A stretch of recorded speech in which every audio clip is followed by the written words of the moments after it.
से बड़ी खबर आपको बता दें, किसान आंदोलन स्थगित होने जा रहा है, ऐलान कर दिया गया है। लेकिन कहा गया है कि आंदोलन खत्म नहीं होगा।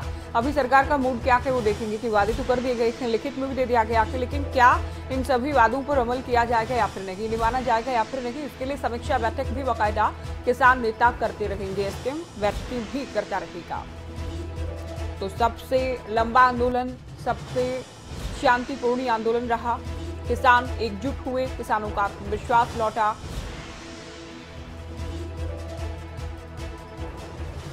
तो 11 दिसंबर को सभी धरने खत्म होंगे, विजय दिवस के तौर पर मनाया जाएगा। ये कल होना था, ये कल यानी 10 दिसंबर को होना था, लेकिन किसान नेताओं की ओर से कहा गया कि हेलीकॉप्टर क्रैश जो हुआ, हमने हमारे जवानों को खोया, उसके चलते कल विजय दिवस ना मनाते हुए 11 तारीख को विजय दिवस मनाया जाएगा। विजय दिवस के बाद भी घर वापसी होगी। अलग अलग नेताओं ने अलग अलग बातें कही हैं। शिव कुमार काका की ओर से कहा गया कि मोदी जी को धन्यवाद कि ये कानून लेकर आए, ये कानून आए तभी किसानों को अपनी शक्ति का एहसास हुआ, किसान एकजुट हुए, किसान एक साथ आए। ऐतिहासिक किसान आंदोलन की जीत हुई है। किसानों का दावा है कि हमारा संघर्ष जीता है, जिन किसानों की जान गई उनका बलिदान काम आया है।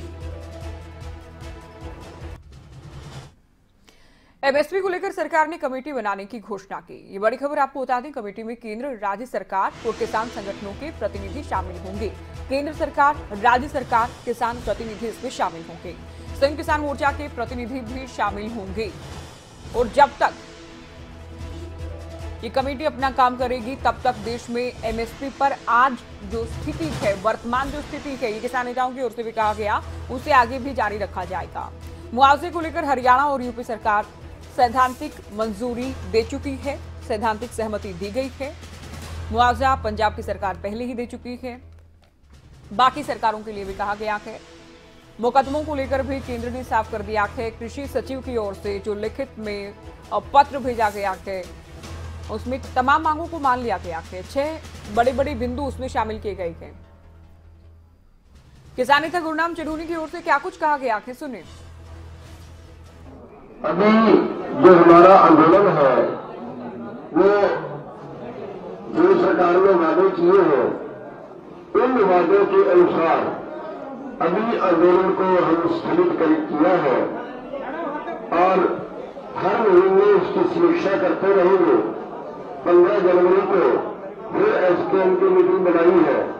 अगर सरकार अपने वादों से दाएं बाएं हिलती है तो फिर उसी स्तर पर स्टैंड कर जाएंगे और फिर दोबारा आंदोलन करने का फैसला लिया जा सकता है, अगर सरकार अपने वादों से दाएं बाएं करती है। और जो सब दुनिया का सबसे हठी आदमी हम कह सकते हैं, सबसे हठी प्रधानमंत्री कह सकते हैं, जिसको इस आंदोलन में झुकाया है, जिसको देश के किसानों ने झुकाया है, और एक तरह से उनका धन्यवाद भी करते हैं कि उन्होंने देश के किसानों को इकट्ठा कर दिया। आज देश के सारे संगठन उनके अत्याचार के विरुद्ध लड़ने के लिए पूरे देश के किसान संगठन एक मंच पे आए हैं और आगे भी ये लड़ाई जो है अन्य मुद्दों के ऊपर, क्योंकि अभी तो जो 5 जून 2020 को जो उन्होंने कानून बनाए थे, अभी तो वही वापस किए हैं। उसके पहले की जो स्थिति किसानों की थी वो भी अच्छी नहीं थी। उसके सुधार के लिए अभी लड़ाई बाकी है और उसको कदम दर कदम हम आगे बढ़ाते रहेंगे और हर महीने जो है वो समीक्षा करके देखते रहेंगे कि सरकार ने अभी तक क्या किया है और उसके बाद अगला कदम जो है वो उठाते रहेंगे। तो गुरनाम चढ़ूनी को आपने सुना और कहा कि हमने सरकार को झुकाया है, सरकार को मजबूर कर दिया है हमारी मांगे सुनने के लिए। किसान नेता राकेश बेंस हमारे साथ जुड़े हैं। बहुत स्वागत है आपका और बहुत बधाई भी कि आखिरकार आप लोगों की जो लड़ाई थी वो रंग लाई है। क्या कहेंगे, पहला रिएक्शन क्या है आपका? देखिए, आज देश में यदि अंग्रेजों के बाद कोई आंदोलन हुआ तो वो किसान जन आंदोलन हुआ और इसमें हर वर्ग का सहयोग था और जनता का एक नजरिया ये था देखने का, यदि ये आंदोलन हार गए तो इसके बाद पूंजीवाद देश पे पूरी तरह हावी हो जाएगा, जिसको किसानों ने मोड़ा है और किसानों ने इसको जीता है। अच्छा, ये स्थगित करेंगे, खत्म नहीं करेंगे, ये क्या पेंच है? स्थगित की क्यों किया जाएगा? देखिए, एमएसपी वाला मुद्दा हमारा अभी पेंडिंग है और उस पर सरकार ने कमेटी बनाई है जी। जिस तरह सरकार चल रही है उसी तरह देश की जनता चल रही है, उसी तरह किसान चल रहे हैं। सरकार की तारीफ करेंगे? जो आप लोगों ने कहा वो कर दिया सरकार ने? नहीं, तारीफ करना बनता नहीं, क्योंकि इन्होंने एक छुरा हमारे पीठ में घोपा था और निकाल लिया और उसको कहेंगे हमने मल्लम लगा दिया तो उसको क्या मानेंगे? हमें मिला क्या है? एमएसपी की मांग हमारी बरकरार है, इसीलिए तो हमने स्थगित किया है। जी, नहीं मिला क्या? जिन मांगों को लेकर आप लोगों का आंदोलन था वह साहब सभी मांगे मान ली गई। बहन जी, पहले आप देखिए ज्योति जी कि हमारी मांग थी किसानों का कर्जा माफ हो, हमारी मांग थी स्वामीनाथन आयोग की रिपोर्ट मानी जाए, हमारी मांग थी एमएसपी पर कानून, गारंटी कानून बने। ठीक, उनमें से क्या चीज मानी गई जिसमें हम सरकार की तारीफ करें? सरकार ने उनसे बचने के लिए हमारे ऊपर जबरदस्ती 3 कानून, काले कानून थोप दिए, उसके बाद वो वापस ले लिए। आप लोगों की जीत है, लेकिन सरकार इसमें तारीफ के हकदार नहीं है। ये आपका पक्ष है। बहुत शुक्रिया, आपने वक्त दिया, बातचीत की। खबरों तक के इनपुट हेड कमल कौशिक न्यूज रूम से मेरे साथ लाइव जुड़ गए हैं। कमल, 1 साल से ज्यादा का वक्त और 1 साल से आप भी लगातार निगाहें बनाए हुए थे आंदोलन को लेकर, क्या ये उम्मीद थी इस तरह की कुछ ही दिन के अंदर इस तरह से तमाम चीजें बहुत जल्दी हो जाएंगी, आंदोलन खत्म होने का फैसला हो जाएगा? देखिए, प्रधानमंत्री नरेंद्र मोदी ने जब अपने संबोधन में 3 कृषि कानूनों को वापस लेने की बात की थी, उससे पहले कोई सोच भी नहीं सकता था कि इस तरह से यह आंदोलन स्थगित होगा या यूं कहें कि फिलहाल के लिए समाप्त होगा। और ज्योति, बड़ी बात यह भी है कि सबके मन में एक सवाल भी होगा कि अलग अलग धरने जो लगातार चल रहे थे अलग अलग राज्यों में, उनका क्या होगा? तो उसका जवाब भी संयुक्त किसान मोर्चा की बैठक के बाद प्रेस कॉन्फ्रेंस में दिया जा चुका है। और जो टोल प्लाजा हरियाणा में लगातार बंद थे, नहीं चल पा रहे थे, 11 दिसंबर के बाद वो भी टोल प्लाजा शुरू हो जाएंगे। ये भी कहा गया, क्योंकि एक जिक्र किया गया था योगेंद्र यादव की ओर से कि हम हट जाएंगे 11 दिसंबर के बाद, सभी टोल प्लाजा से विजय दिवस मनाने के बाद 11 दिसंबर को विजय दिवस के रूप में दिन मनाएंगे। किसान नेता भी और प्रदर्शनकारी किसान भी बहुत खुश नजर आ रहे हैं। राकेश टिकैत की बात करें, इससे पहले उनका बयान सामने आया था कि 1-2 दिन और रुक जाएंगे, टिक जाएंगे। ये उनकी ओर से संकेत पहले दिए जा चुके थे, लेकिन एक औपचारिक प्रेस कॉन्फ्रेंस की। कमल, बने रही हमारे साथ। पानीपत से हमारे संवाददाता प्रदीप रेड्डी हमारे साथ लाइव जुड़ गए हैं। प्रदीप, आपके पीछे कुछ किसान भी हैं, आप कहां पर मौजूद हैं पानीपत में, ये बताइएगा। साथ ही किसानों का क्या रिएक्शन है ये फैसला जो लिया गया के स्कीम की ओर से, इसे लेकर?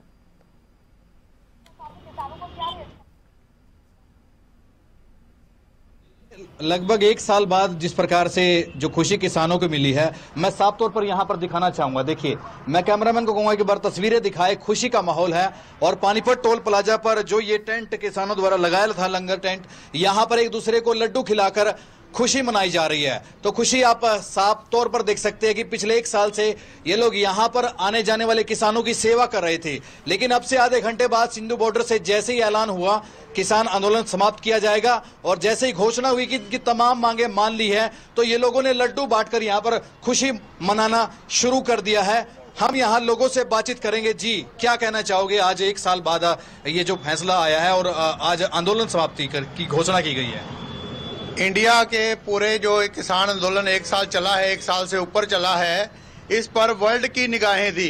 वर्ल्ड गिनीज बुक में इसका नाम लिखा जाना तय हो गया है और जगह जगह पर जितने भी लंगर, गुरु के लंगर चल रहे थे, अब जगह जगह पर वहां पे खुशियां लड्डू बांट कर भी और भी लंगर बनाकर भी खुशियां मनाई जा रही हैं।